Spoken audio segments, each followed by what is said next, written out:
एक बार ओशो से पूछा गया कि कुछ लोगों में एक करिश्मेटिक पर्सनालिटी होती है, एक चुंबकीय आकर्षण उनके व्यक्तित्व में होता है। इसकी क्या वजह है? इसका अध्यात्म से क्या संबंध है? ओशो ने बड़े विस्तार से समझाया। ओशो ने कहा कि जिस व्यक्ति की ऊर्जा जितनी ऊर्ध्वगामी होने लगती है, उसके व्यक्तित्व में उतना ही आकर्षण बढ़ता चला जाता है। ये ऊर्जा का खेल है। यदि व्यक्ति पूरी तरह से इंटीग्रेटेड, क्रिस्टलाइज्ड ऊर्जा वाला है, उसके चित्त की चंचलता समाप्त हो गई है, भीतर एक एकाग्रता है, अपने आप में स्वयं में स्थित है, भगवान शिव जिसे कहते हैं स्वपदम स्थित शक्ति, वह अद्भुत शक्ति, अलौकिक शक्ति उसके भीतर की ऐसी हो जाती जैसे फूल से सुगंध बिखरती है। कुछ वैसा उसके व्यक्तित्व में एक जादुई करिश्मा आ जाता है। और जैसे जैसे उसकी ऊर्जा ऊपर के चक्रों की तरफ जाने लगती है, वैसे वैसे आसपास के लोगों को महसूस होने लगता है कि कोई खास बात है। शायद कोई स्पष्ट रूप से कह ना पाए कि क्या खास बात है, लेकिन एक आकर्षण है, एक खिंचाव है, यह सबको महसूस होता है। हमारे देश में अधिकांश संत जो पैदा हुए गांव के रहने वाले सीधे सरल ग्रामीण लोग थे। अधिकांश गैर पढ़े लिखे थे। कबीर साहब का वचन तो आपने सुना ही होगा, मसी कागज छुओ नहीं, कलम लियो नहीं हाथ। कहते हैं कागज कलम को, स्याही को कभी हाथ ही नहीं लगाया, दस्तखत करना भी उन्हें नहीं आता, सभ्य बोली भी उन्हें नहीं आती। एक अनपढ़ व्यक्ति जैसी भाषा बोलता है, स्थानीय भाषा जो प्रचलित है वहाँ, उसका इस्तेमाल करते हैं, लिख भी नहीं सकते। उनकी कोई शिष्य लिख लेते हैं कि उन्होंने ऐसा दोहा कहा। आश्चर्य की बात, सीधी सरल ग्रामीण भाषा में वे कह रहे हैं, बोल रहे हैं, फिर भी एक जादुई आकर्षण है कि सैकड़ों सैकड़ों लोग उनके पास खिंचे चले आते हैं। ईसा मसीह एक बढ़ई के बेटे थे, अशिक्षित, ग्रामीण, कोई ढंग की भाषा बोलना भी उनको नहीं आता, लेकिन जो वे कह रहे हैं उसमें कुछ जादुई कमाल है। आज आधी दुनिया ईसाई हो गई। हजरत मोहम्मद भी गैर पढ़े लिखे व्यक्ति,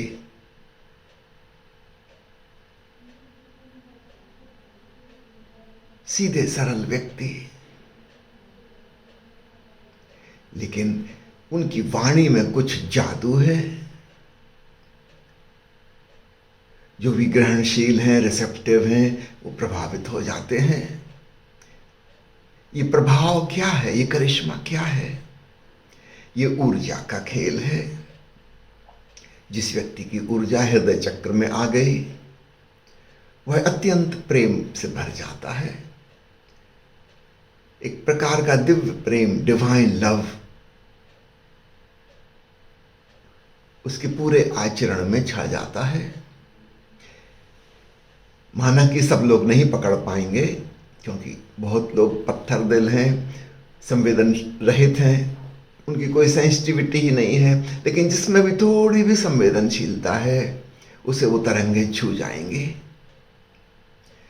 जिस व्यक्ति की ऊर्जा कंठ चक्र में आ गई, विशुद्ध चक्र में, उसकी वाणी में ओज आ जाएगा, तेज आ जाएगा, एक अथॉरिटी, उसके शब्द प्रभावी हो जाएंगे। चाहे उनमें विद्वता ना हो, चाहे उनमें किताबी ज्ञान की झलक ना हो, चाहे वो बातें तर्कपूर्ण भी ना लगें, फिर भी एक अथॉरिटी है उनमें, एक वजन है। बड़े बड़े विद्वानों के शब्द भी खोखले नजर आते हैं, बस बातें हैं, बातों का क्या। और ऐसा व्यक्ति जिसकी कुंडलनी शक्ति उसके विशुद्ध चक्र तक आ गई है, उसकी वाणी में एक भराव होता है। अब खोखले शब्द नहीं हैं, उसके छोटे मोटे सादे सीधे सादे शब्द भी वजनदार हो जाते हैं, दूसरे के दिल तक पहुंचते हैं। कोई बात हृदय को छू जाती है। जब यह शक्ति और ऊपर उठती है, आज्ञा चक्र पर पहुंचती है, तब और प्रभावी हो जाती है। उस व्यक्ति आंखों में ही कोई प्रभाव आ जाता है। वो जिस तरफ देख ले वहां आकर्षण की एक लहर पैदा हो जाती है। ओशो के बारे में सारी दुनिया में खूब विरोध में लिखा गया, खूब आलोचना की गई, लेकिन जो विरोधी थे उन्होंने भी दो बातें जरूर लिखी हैं कि उनको सुनने मत जाना, देखने मत जाना, उनकी आंखों में कुछ जादू है, वो खींच लेंगे। और दूसरी बात लिखी है विरोधियों ने कि उनमें सम्मोहक शक्ति है, वो कुछ भी कहें तुम कन्विंस हो जाओगे उनके सामने बैठ के। बाद में भले ही तुम्हें शक पैदा हो, लेकिन उस समय तो तुम बिल्कुल राजी हो जाओगे, वो जो भी कह रहे हैं उसी में सहमत हो जाओगे। ऐसा एक सम्मोहक प्रभाव है उनका। विरोधी आदमी, गाली देने वाला भी कह रहा है कि कुछ जादू है।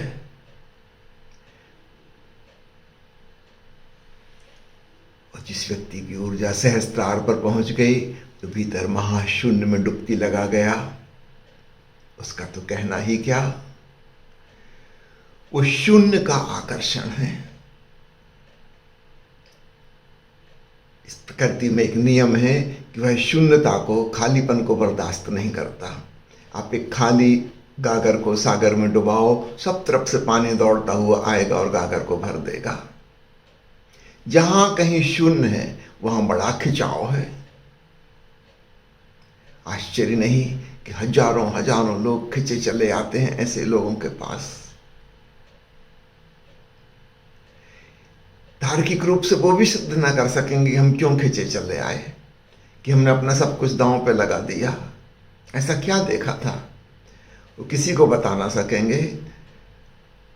एक चुंबकीय आकर्षण है शून्यता का।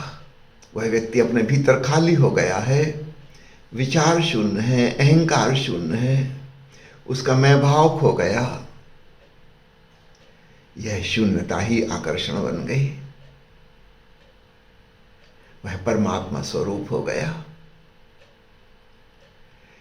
ये सब कुंडलनी ऊर्जा, भीतर की शक्ति के जागरण के कमाल हैं। ये जो करिश्मा है,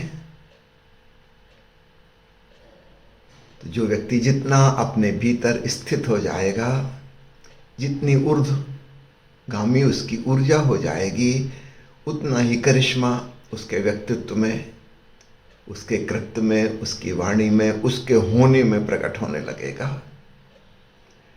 3.5 साल तक ओशो मौन रहे। कोई 20,000 व्यक्ति सारी दुनिया से आते थे उनके पास सिर्फ बैठने के लिए, मौन बैठने के लिए, बोल भी नहीं रहे हैं।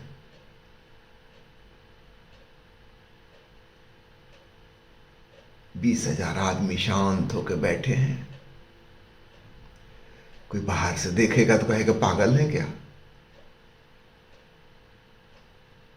कोई प्रवचन हो रहा होता, कुछ समझा रहे होते तो भी समझ में आता है। शांत चुपचाप आके बैठे हो, कुछ कहा नहीं जा रहा, कुछ सुना नहीं जा रहा। ये कौन सा जादू है। जो व्यक्ति महाशून्य में डूब गया है, उसकी उपस्थिति, उसकी प्रेजेंस भी जादुई हो जाती है। जो लोग भी संवेदनशील हैं वो खिंचे चले आएंगे। हाँ, कुछ लोग हैं बिल्कुल ही इनसेंसिटिव, उन्हें पता नहीं चलेगा। धम्मपद में भगवान बुद्ध का एक वचन आता है कि लोहे की कलछुरी दाल में पड़ी रहे फिर भी वह दाल का स्वाद नहीं जान सकती। बड़ा अद्भुत वचन है। कुछ लोग हैं लोहे की कलछुरी जैसे, वो कितने ही स्वादिष्ट भोजन में वो चम्मच, वो कलछुरी हो, जिस धातु का वो बर्तन बना है, जिसमें भोजन रखा है, वह बर्तन उस स्वाद को नहीं जान सकेगा। स्वाद को जानने के लिए जीभ चाहिए, संवेदनशीलता चाहिए।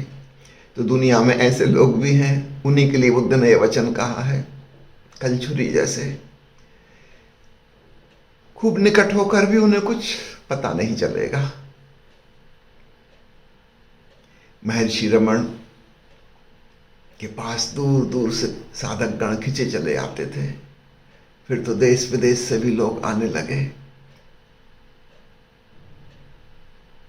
महर्षि रमण के आश्रम में जो नौकर था, उनकी सेवा करता था, खाना वगैरह पकाता था, वो कहता था कि इस बुढ़े के पास लोग काहे के लिए आते हैं, इसमें क्या है, मैं तो कई सालों से यहाँ रहता हूँ, इनका काम करता हूँ।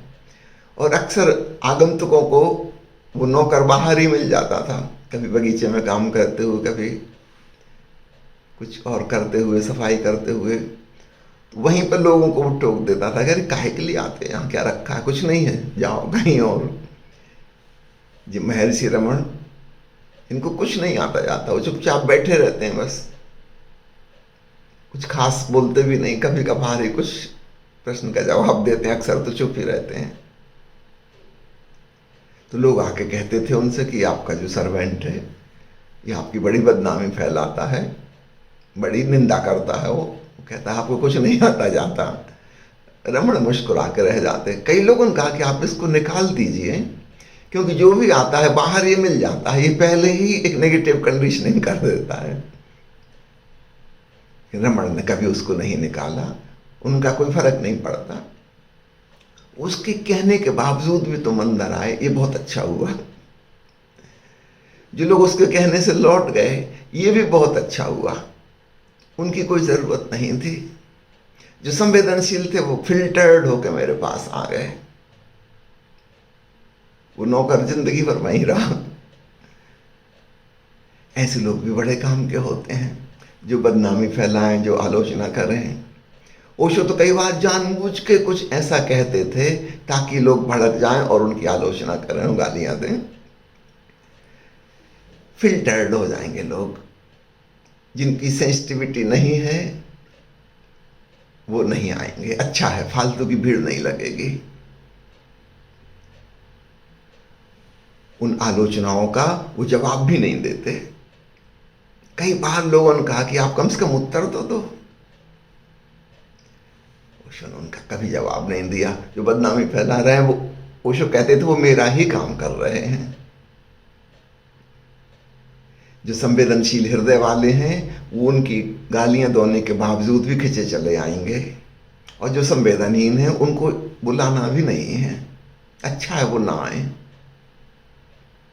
वो आलोचकों की बातों में आ जाएं, क्योंकि वो यहाँ आ भी जाएंगे तो उनको वो कुछ ग्रहण नहीं कर पाएंगे।